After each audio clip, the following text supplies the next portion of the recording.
We're using all these tools, they're really great, but we're not like developing any critical thought. It's definitely the Wild West, but it is the future too. This is actually chaos for the industry. Like, I'm finally understanding a lot of the rhetoric that I've heard. Hello world, welcome to the Tech Overflow podcast. I'm Hannah Clayton-Langton. And I'm Hugh Williams, and we are the podcast that explains technology to curious people like you, Hannah.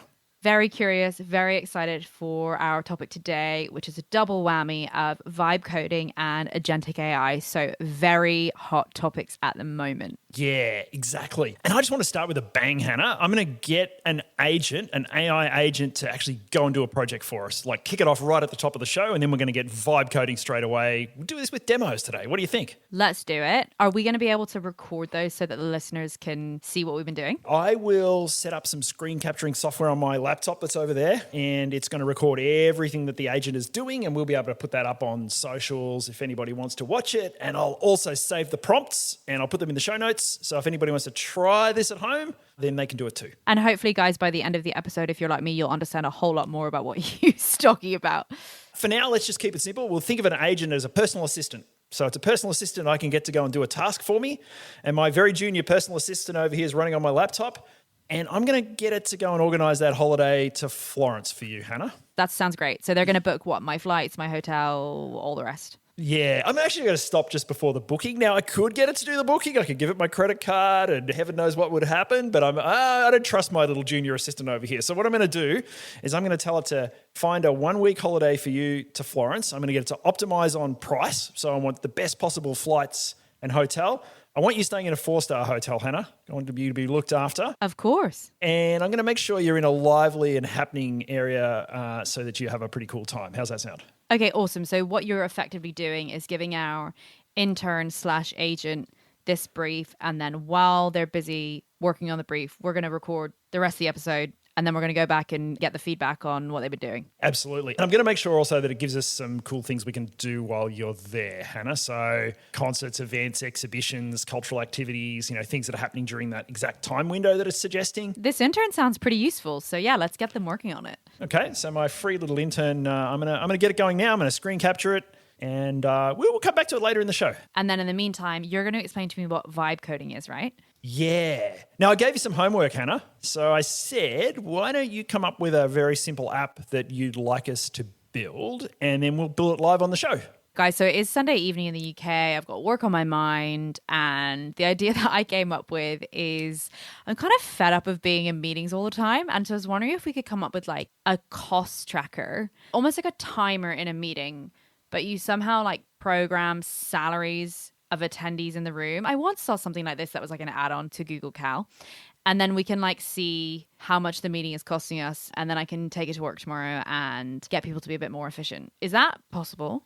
That is very, very possible. So let's do some coding, Hannah. I'll grab Claude Code and I'll share it on the screen. And then anybody who's checking out our socials will be able to see this. You should be able to see that up on the screen now, Hannah. I can see Claude, yeah. So I've got Claude up here on the screen. That's one of my favorite LLMs. It's also, I think, the best environment for writing code. And this is just standard old Claude. So it's exactly the environment that our curious listeners could try at home. Or you can try later, Hannah. Okay, and this is just standard Claude. It's not an integrated developer tool, which we might talk about later. This is just a classic Claude screen. Yeah, that's it. And while you were talking just then, I've typed in, I think, a reasonable description of what we want. So I'm going to get it to build a web page tool that does live meeting cost tracking. So here we go. I'm going to press enter and I'm going to kick this thing off.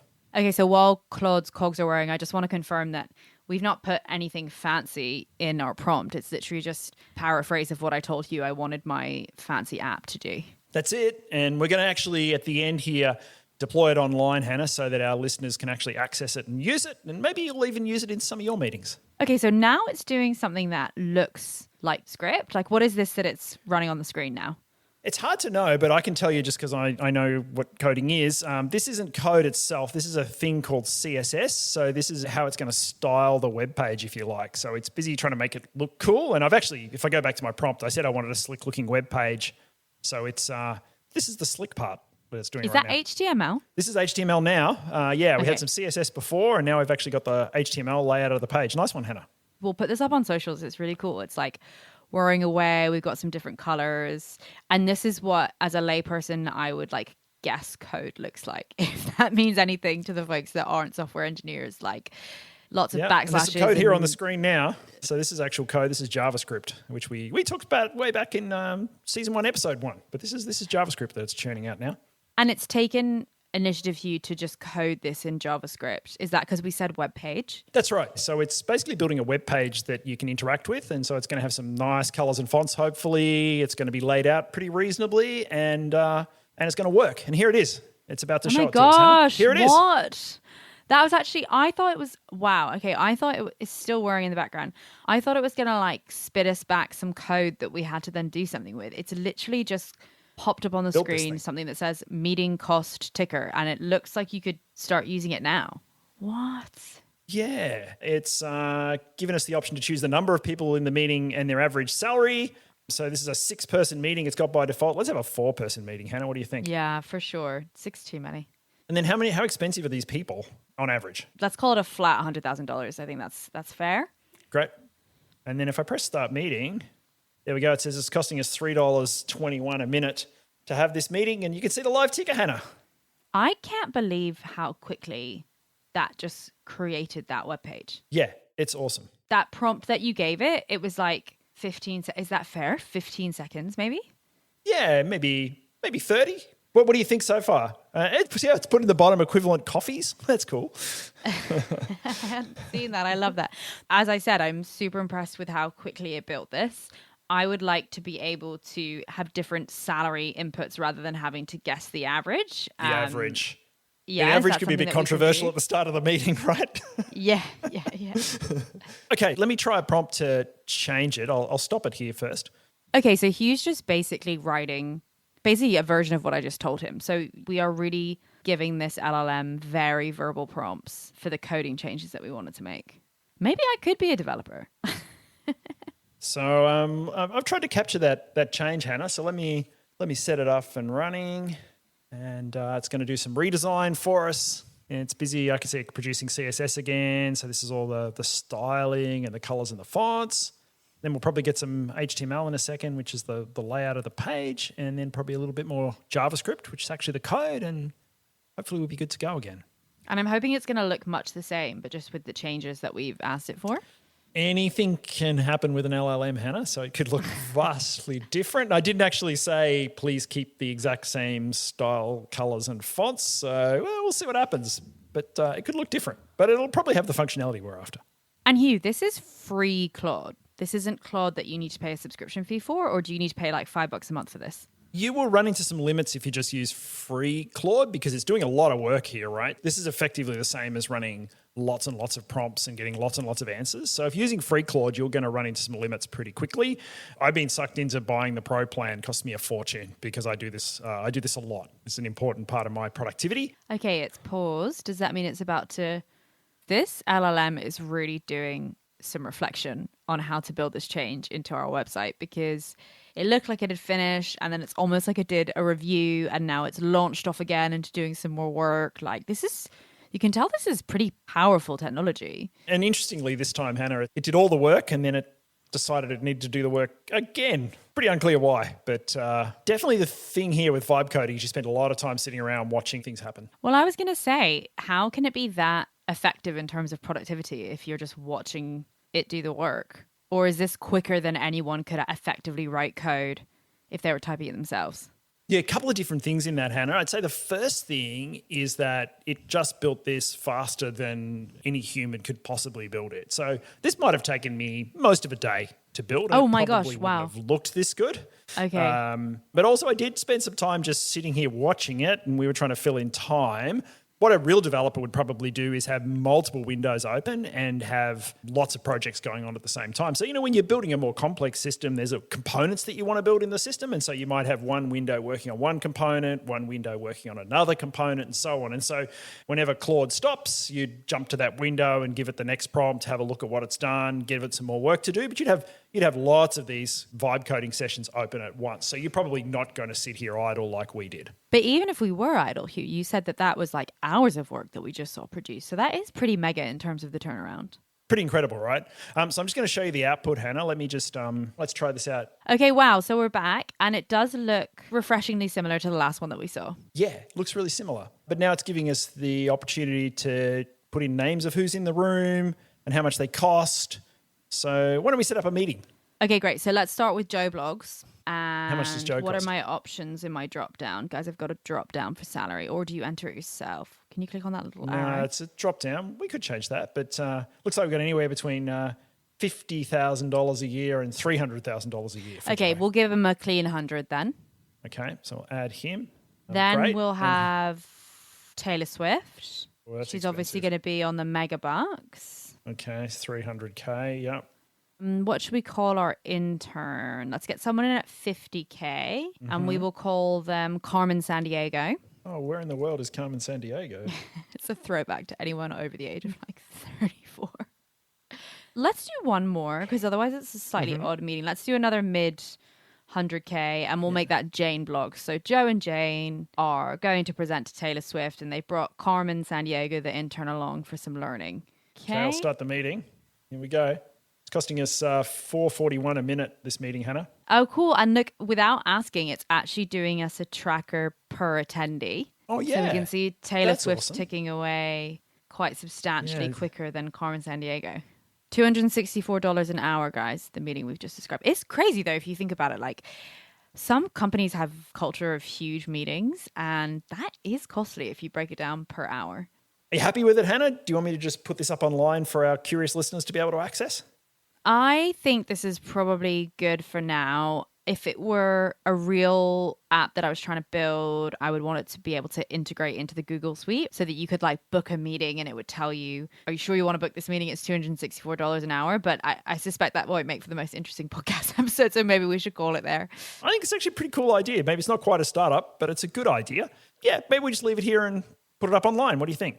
Let's put it up. I would love to ask you a few more questions about vibe coding, if that's okay. Yeah, for sure. Okay, so I've got some functional questions about vibe coding. So if you're developing like a product that's part of a wider platform, like you work for Meta or you work for Spotify, what do you do with the output? Do you get like actual written code as an output? Like obviously you can test what the code's doing by allowing it to demo you, but then you need the code to like put somewhere else where the rest of the code is, right? Yeah, exactly. So if I was doing this as a developer, I'm going to use what's called an integrated development environment, which is called an IDE. So you'll often hear developers talking about IDEs. And that is a place where I can work on a project and I can work on all of the code that's within that project. And so I'm going to set up Claude Code so it's part of that environment. And you can think of it as kind of like a co-pilot that's flying along with you. So it'll be working in there with me. I'll be able to see all of the code and I'll have Claude Code working on different parts of the code with me.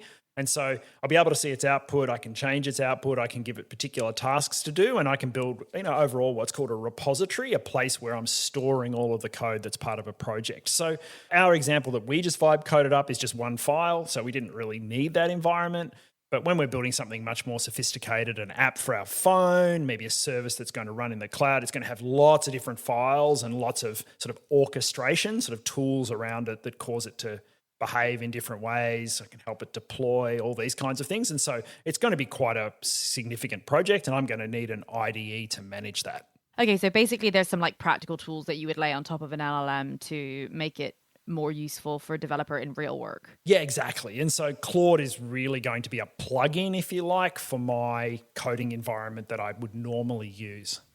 I am just so struck by how quick that whole thing was to build something that looked a lot like a website. Like when you said that would take you a day, like I assume that you mean you as Hugh today, as in someone with a pretty impressive career working in coding and in tech, and yet it's shortcutted it by hours. And what's particularly impressive to me is that it's worked in 3 different technologies and, done a pretty good job of all 3. So first of all, there's the styling. And so it came out looking pretty professional. I'm not capable of doing that. I don't have the design skills to come up with something that would look like that. So it's beaten me there for sure. It's also written some HTML, which is what lays out the page. I could probably do an okay job of that, though maybe it wouldn't end up looking quite as good without a lot of iteration. And then the third thing it's done is it's written some actual code in JavaScript that actually allows it to do things like the live ticker, the drop downs, these kinds of things. I could probably build that. But I think it'd take me most of a day, if not a whole day, to come up with something like that. And I think you'd be a little disappointed with what I came up with, particularly from a design and aesthetics point of view. So this is crazy. Like previously, if you had an idea for an app, you needed to go and find someone who could code or learn to code yourself, whichever of those two options would take you the least amount of time. Whereas now, literally anyone can go and ask Claude to build something for them, and they'll have it in a matter of minutes or hours rather than however long the process I just described would take them. It's really lowered the cost, Hannah, of the barrier to entry to building code, right? So if you wanted to build something like our live meeting tracker, you would have had to hire a firm. Maybe they put a couple of developers on it. You'd need a designer. And so you'd want to be building this for your company or for several companies before you go and do it. But now it's basically free, right? And so you can now build software for one. You can now literally build software that's just for yourself. You don't have to worry about it too much because you don't need this army of developers, designers, whatever else it is. You just describe what it is you want and you get the output, and it doesn't matter if you're the only user. I feel like I finally understand what all the fuss was about when people were talking about AI taking jobs, because if I were a developer, well, I guess you could look at it two different ways, right? Glass half empty or glass half full. Either your job just got a whole lot easier and you've just supercharged your output, or you're freaking out because it's managing to do your job in a fraction of the time than if you were doing your job yourself. Yeah, and I think that most companies are freaking out, Hannah. Like, I think they don't know quite what to do with this.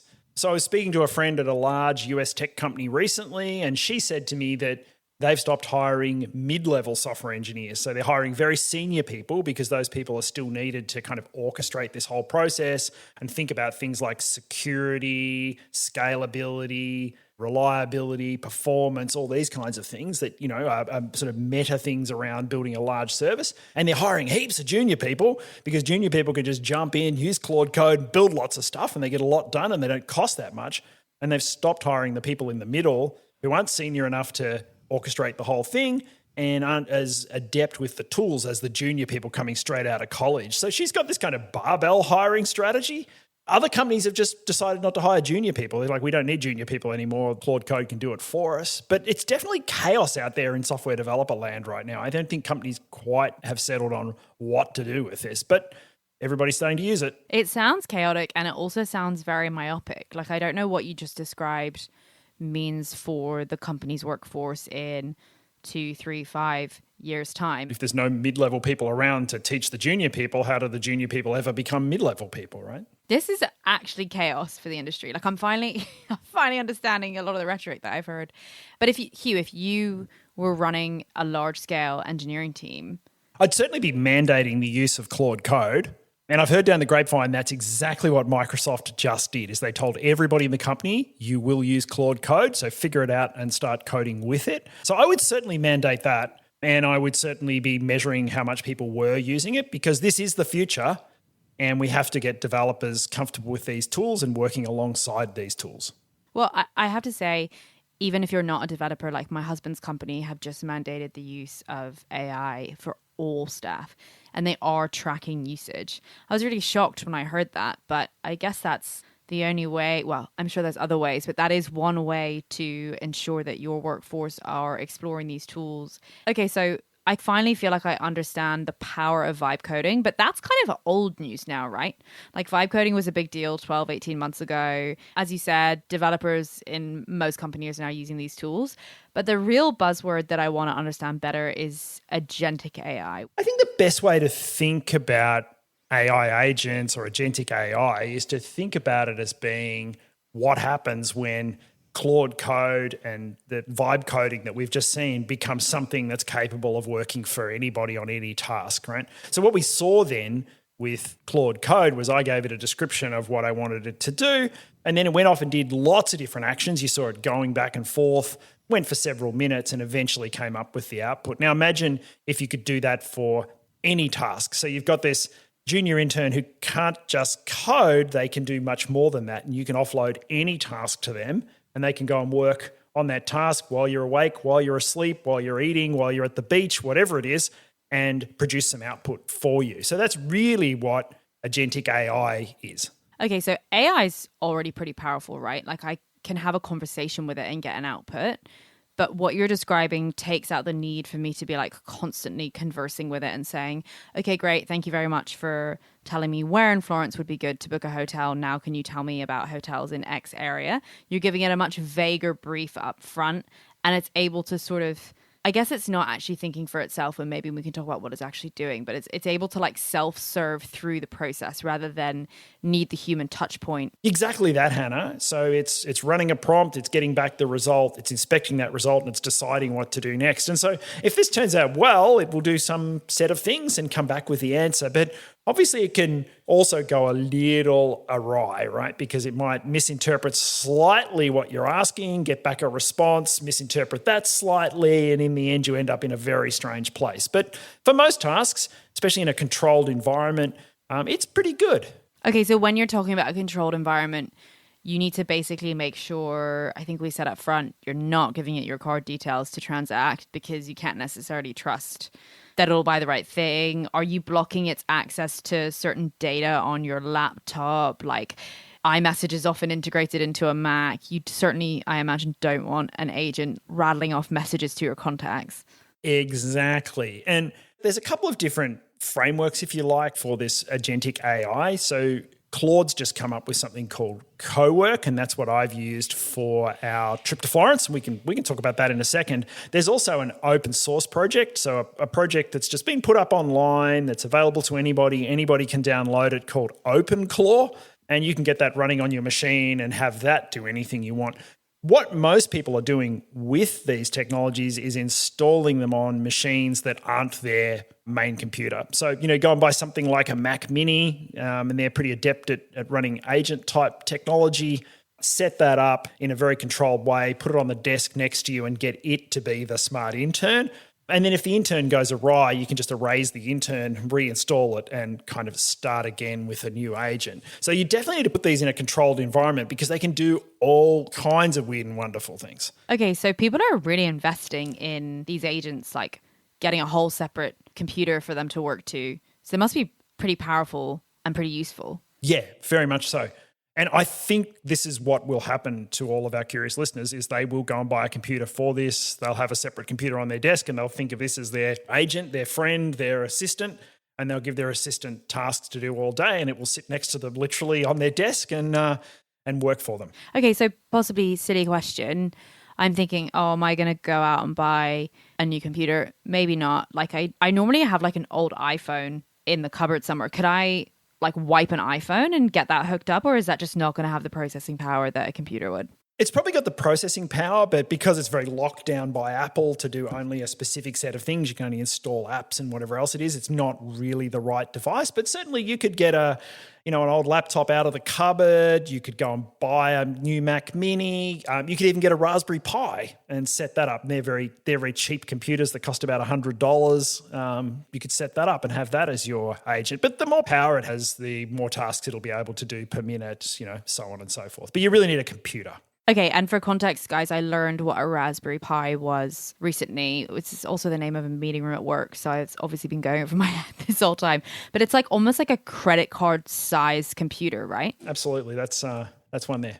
I don't know if our listeners can see that. We'll cut that wow. out for socials, but It's tiny. that is a Raspberry Pi. I use them for all kinds of things, but it's got some USB ports. It's got a network port.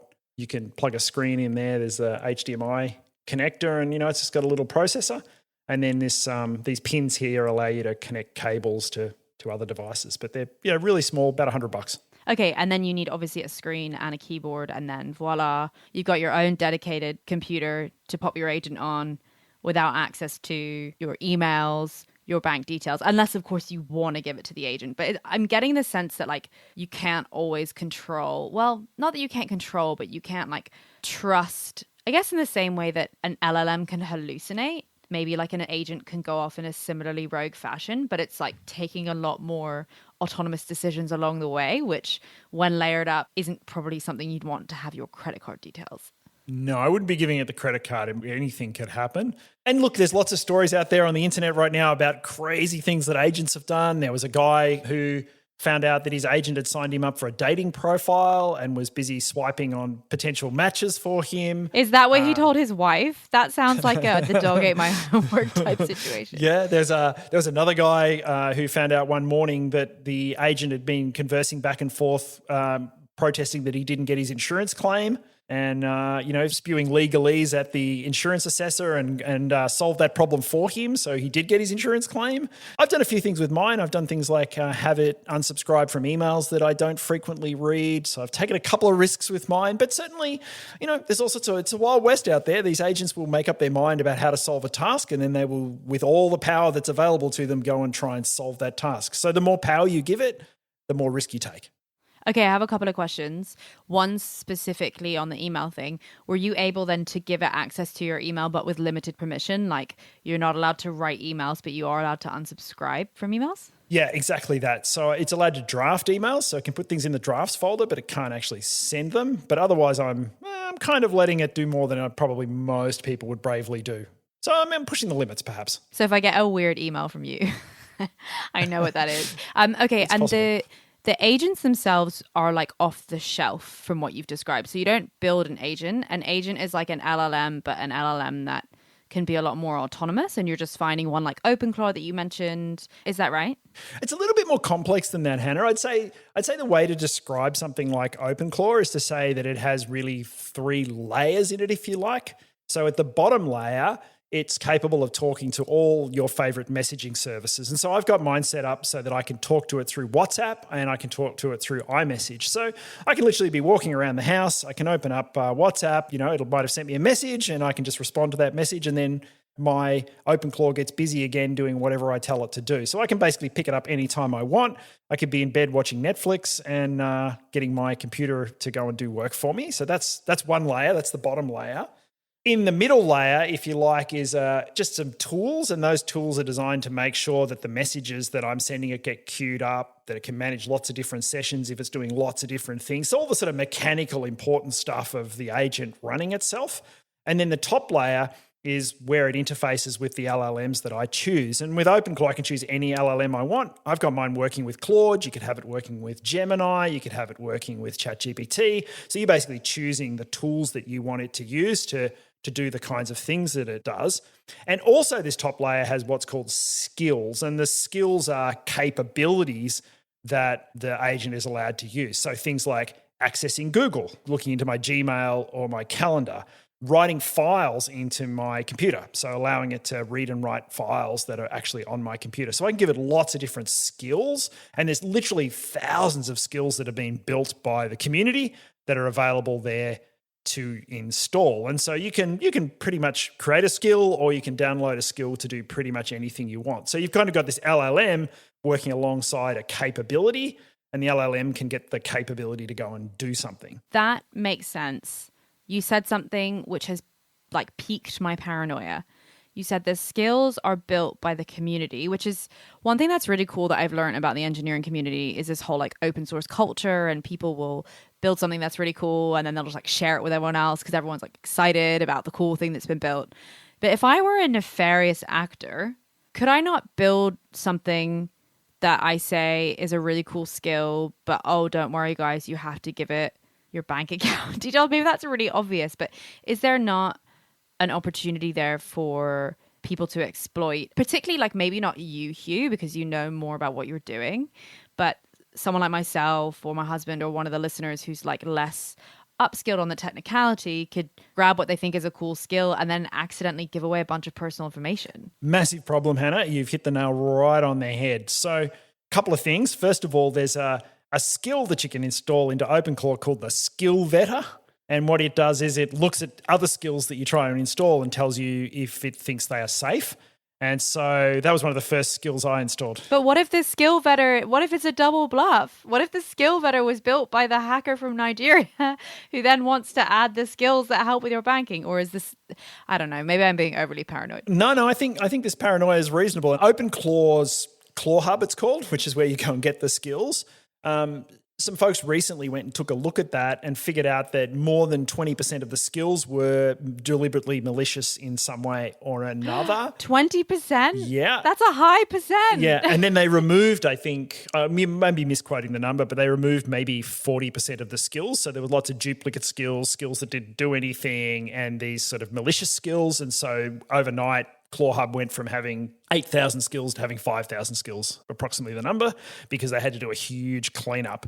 But certainly, if you do not know what you are doing, if you're not comfortable with a terminal, shell commands, you're not technical in nature, I would not be downloading OpenClaw and setting it loose anytime soon. How secure it is well behind its capabilities. So, the community really needs to catch up with security and safety and usability to where its capability is. So right now, it's kind of dangerous. So I would say to our listeners, give Claude Cowork a try if you've got access to that. It's a much safer environment. And wait a little while before you download OpenClaw and really go crazy with it, because it's definitely the Wild West, but it is the future too. And can you just recap then?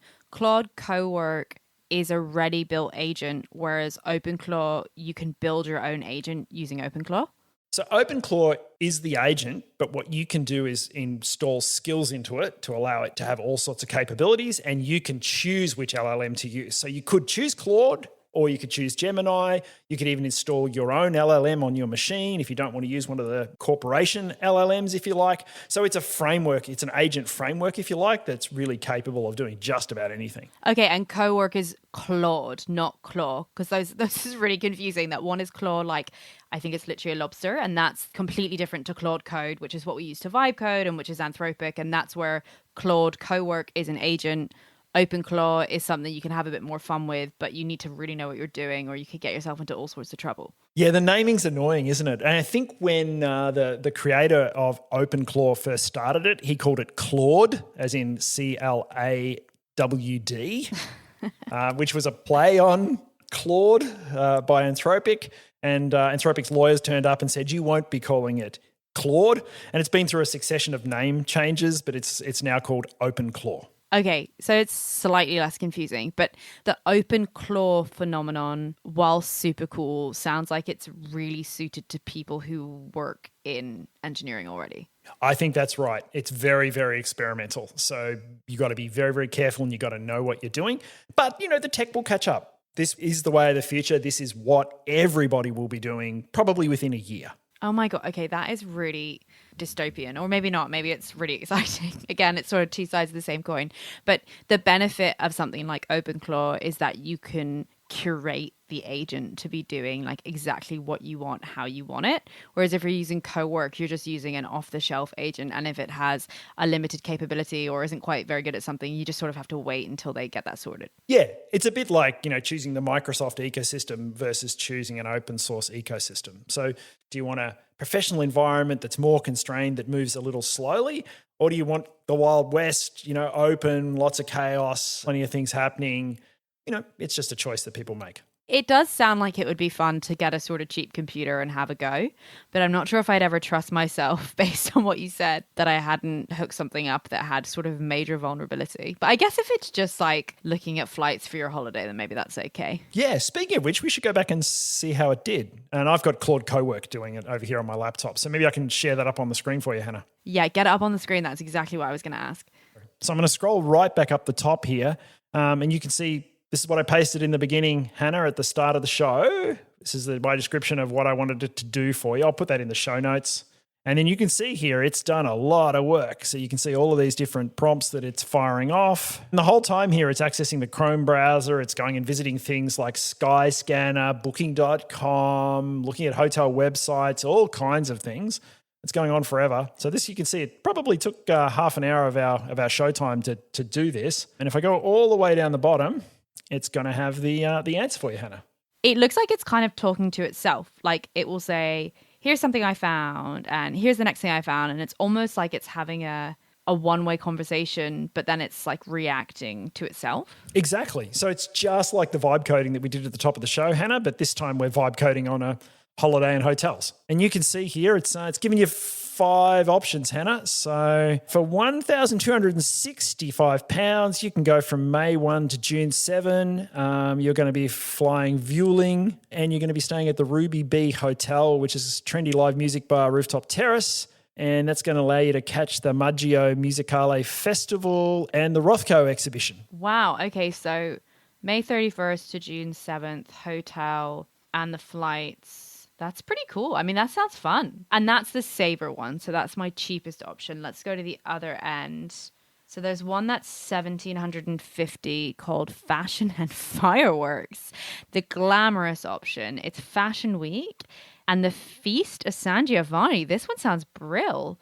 Patron saint fireworks. That looks awesome. And if I'd given the agent more power, it really could have taken us all the way to the booking page, and then we could have typed in the credit card number. Or if I was a courageous human, I could have given it the credit card number and told it to just go book it for me, make your best choice, and we'd actually have spent money and you'd have the confirmation in your inbox. So let's say I want to go for option 3, which is called Central and Chic. Mm-hmm. So it has cheap flights, but Yeah, that's very good. Yeah, exactly. That's so kind of you to say. So it says cheap flights, but upgrades to the room in a stylish boutique hotel 5 minutes from the Duomo with breakfast served till noon. I'm definitely up for that. I'm free that week. So how do I can I double click on it? Like if I say yes, please, what does it do next? Yeah, so it's finished its task because all I asked it to do was recommend the options, but I could give it a new task, Hannah. I could say, Hannah likes option 3. Take me all the way through to the checkout page where I can put in my credit card for the hotel and the flights, and it will very literally go and do that. And what's cool is that it also looks like it's got sources. So you can sort of fact check where it's got its information, which for people like me who are just getting used to using these sort of agents is kind of reassuring. You could check that the Maggio Music Festival is actually happening the week that I'm going to book my flights before I book the flights. Yeah. And that might be a good tip for all of our listeners, Hannah, is to ask for the sources. I didn't explicitly do that in the prompt, but that would definitely be a good add to my prompt, is to say, for any option that you recommend, give me the sources so that I can manually verify them. So I could have asked for that. It just happened to do it this time around. Okay, so there's all sorts of use cases for this. Like if I need to be a bridesmaid in a couple of weeks and I needed a certain color dress for a certain season in the UK, and I could have been give me a bridesmaid dress for coastal wedding in early UK spring, and it would have given me different options, right? Absolutely. And you could obviously also get it to do real work for you, right? So for example, let's imagine you've got to give a talk next week. I could get it to go through all of your slides, find some slides that are relevant to the talk, tell it how many minutes I want the talk to be, and construct a new PowerPoint deck. Okay, so it kind of feels like co-work. We're in Claude and it has 3 options: chat, co-work, and code. And when I use ChatGPT, which is probably my LLM of choice, I'm definitely in chat mode, and you sometimes feel like you hit the limit of what it can do in a chat. So co-work feels like the next step up, where if I want some real structured output and different options, I can just let it go away and do a bit more self-serving. Exactly. It's a massive breakthrough, right? I think this is as big as when ChatGPT came out. This is massive. And if you let it loose on a task, it can beaver away for 24 hours on the task if it needs to solve some problem for you. So it really is like having the smart intern that never sleeps sitting on the desk next to you. You can give it work to do. The only thing I would say, Hugh, and maybe we can move into some of the more philosophical elements of this whole topic, I've been reflecting on this. I gain a lot from doing the research myself and getting the output. If we think about changing the world of work, this is all well and good, but you're not actually doing any learning. We're using all these tools, they're really great, but we're not developing any critical thought as a society, not to get too meta. And I think that's what's been happening to software developers over the last year or two, right? Is that particularly junior software developers are not really learning the craft because the machine's doing it for you. And so how do you become a senior person or a principal level person or a distinguished engineer if you don't really understand what it is you're doing in detail? So I think this vibe coding is causing a problem in my industry.